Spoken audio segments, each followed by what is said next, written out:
Olá, seja bem-vindo a mais um desses nossos encontros aqui do Nada Trivial. E hoje é sexta-feira, dia da gente falar da nossa possibilidade, da nossa capacidade de fortalecer essa dinâmica cerebral e o impacto que isso tem no nosso comportamento, na nossa história de vida. E eu vou compartilhar com vocês uma experiência hoje que eu tive alguns meses atrás. O quadro que nós estamos aqui na sexta-feira é o Strong Brain, o nosso quadro Cérebro Forte, que é patrocinado pela Design Myself. A Design Myself é uma iniciativa que visa levar neurociência às pessoas de uma forma descontraída, alegre, do dia a dia. Então são camisetas, quadrinhos, são bijuterias que te inspiram nessa temática neurocientífica, a temática do cérebro, para que você fique conectado com essa sua dinâmica e possa efetivamente se desenvolver à luz desses ensinamentos da neurociência, coisa que eu já fiz muito, que já me beneficiei muito disso. E a história que eu quero te contar é uma história que eu passei no México. Quem acompanha aqui meu dia a dia, nas redes sociais e sabe um pouco da minha história, sabe que em agosto eu fiquei o mês todo fora fazendo uma viagem bem interessante, bem maluca, a bordo de um projeto, que foi um documentário a respeito do cacau, que quem desenhou, patrocinou e levou a cabo foi o Ale Costa, da Cacau Show. Não sei se vocês conhecem a história dele, é uma história muito inspiradora. E um dia eu vou trazê-lo aqui no Nada Trivial para vocês poderem conhecê-lo mais de perto. Mas hoje eu quero contar uma história do que aconteceu com a gente por lá. E por isso eu estou até temática, né? Tô com uma camisetinha que eu trouxe lá do México. E eu conheci um México que a maior parte das pessoas tem pouco acesso, né? A gente não foi para Cancún, não foi para as praias, não foi para esse México badalado, né? Nós andamos ali em cidades do México que estão muito relacionadas com a cultura do cacau, com a cultura maia, né? Com a origem daquele povo e o impacto que o cacau tem para eles. E eu tive a oportunidade de participar de um ritual típico mexicano, chamado Temazcal.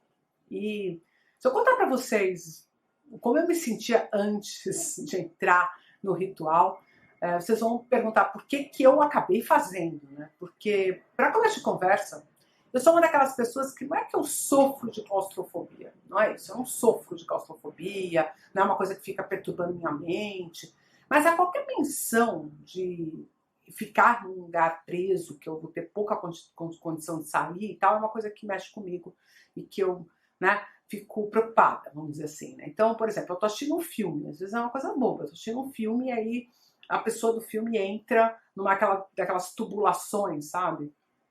Para fugir de alguma coisa e tal. Aquilo já me dá um treco.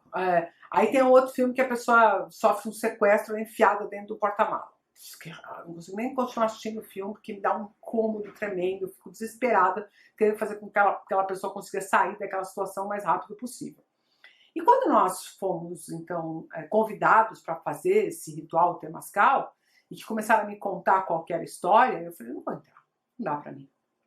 E eu vou contar para vocês.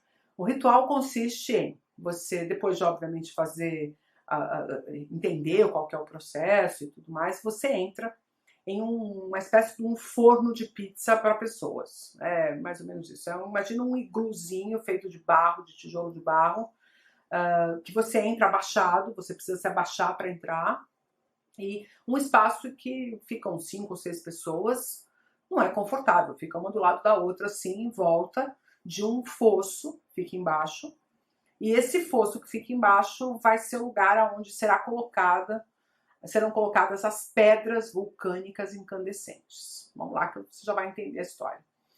A ideia do Temazcal é que ao entrar neste iglu, você estará revivendo a sua vida intrauterina. E que você vai renascer. Esse é o ritual. E realmente, algumas condições da barriga da mãe são bastante bem imitadas, vamos dizer assim, né? Emuladas, porque eles vão fazer com que aquilo fique muito quente, muito úmido e apertadinho, né? E muito escuro. Porque eles fecham a porta do Temazcal, que é uma portinha assim de iglu, com uma madeira que tem exatamente o tamanho da porta. Eles encaixam aquilo ali e travam aquela porta. E aí não passa um mínimo rainho de luz. É escuridão profunda. Tanto faz se você está de olho aberto ou de olho fechado. Você abre o olho e você continua vendo nada, como se você estivesse de olho fechado. Escuridão profunda.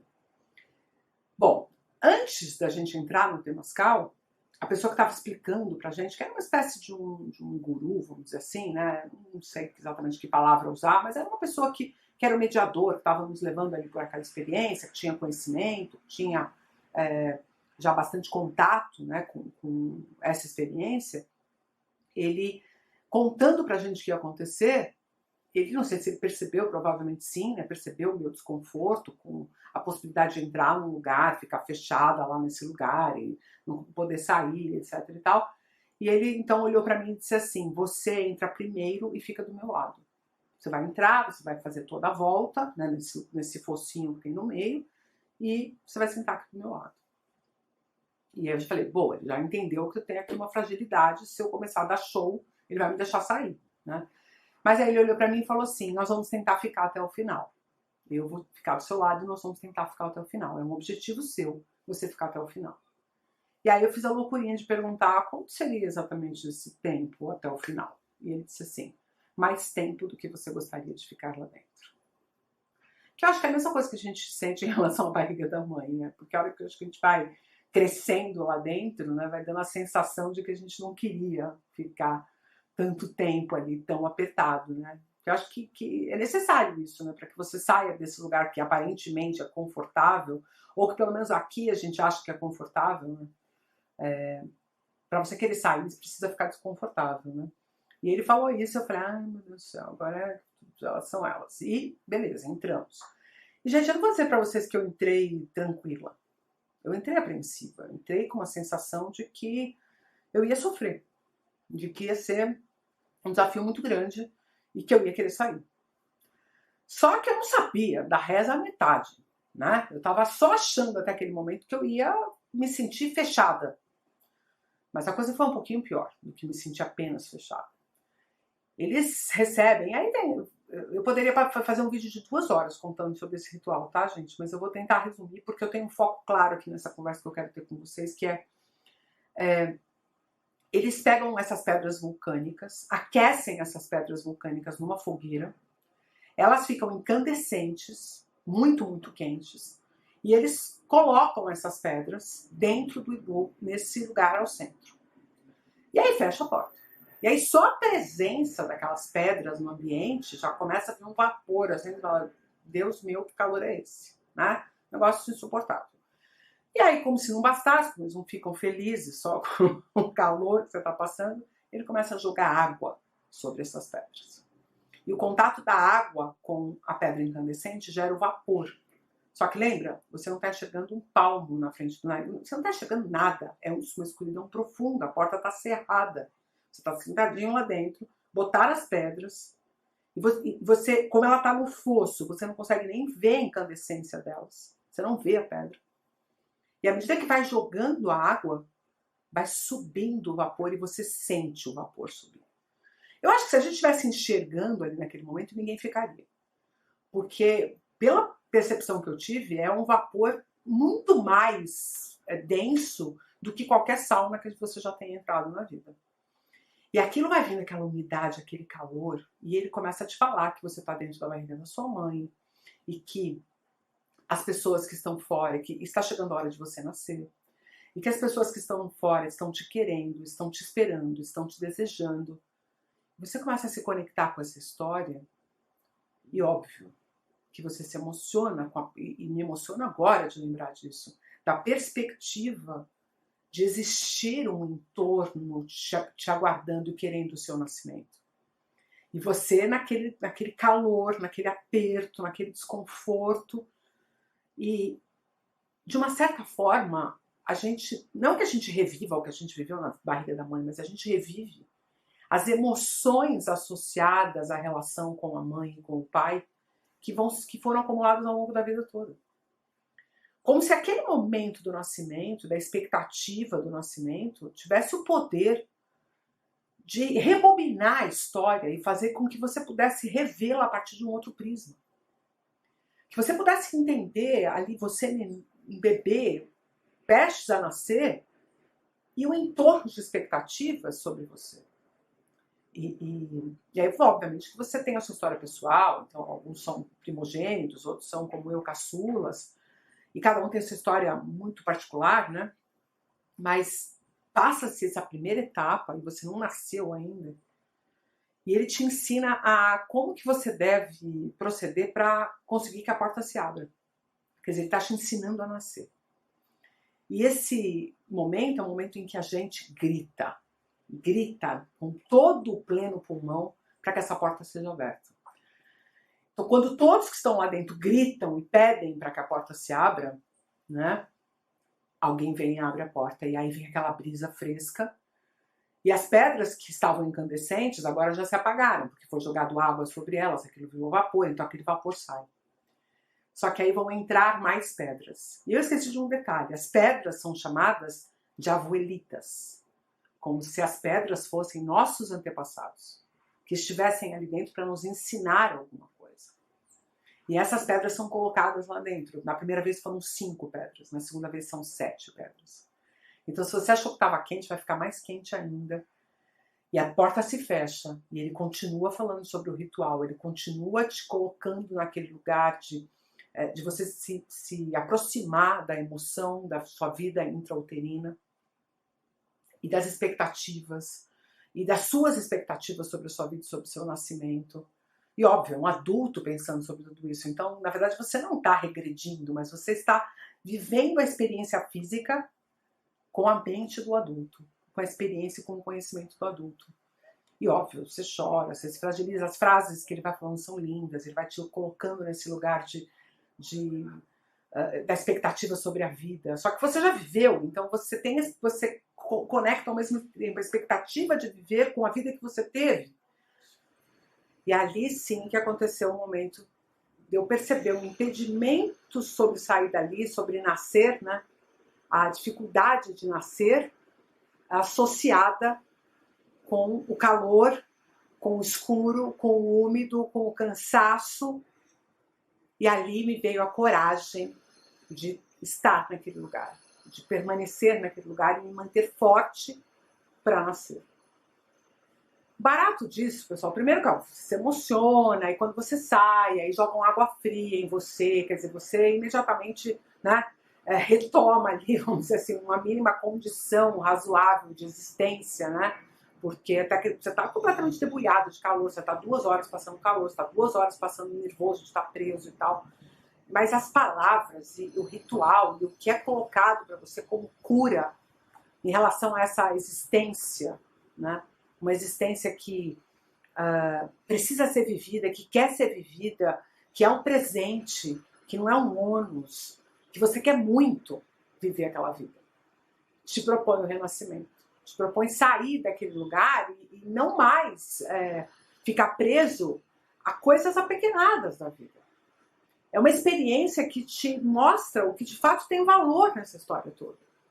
A água e o nascer, e o conseguir sair, e o se permitir ter este espaço. E obviamente que aquele momentinho a mais, né, que você pode dizer, não, foi de propósito e tal, mas eu acho que não, acho que foi uma circunstância específica, né, E ali sim que aconteceu o momento de eu perceber um impedimento, essa perspectiva de conseguir sair e de começar a entender o que de fato tem valor. Não tem valor estar preso. Isso tem pouca importância. A importância está em você colocar a sua força para sair.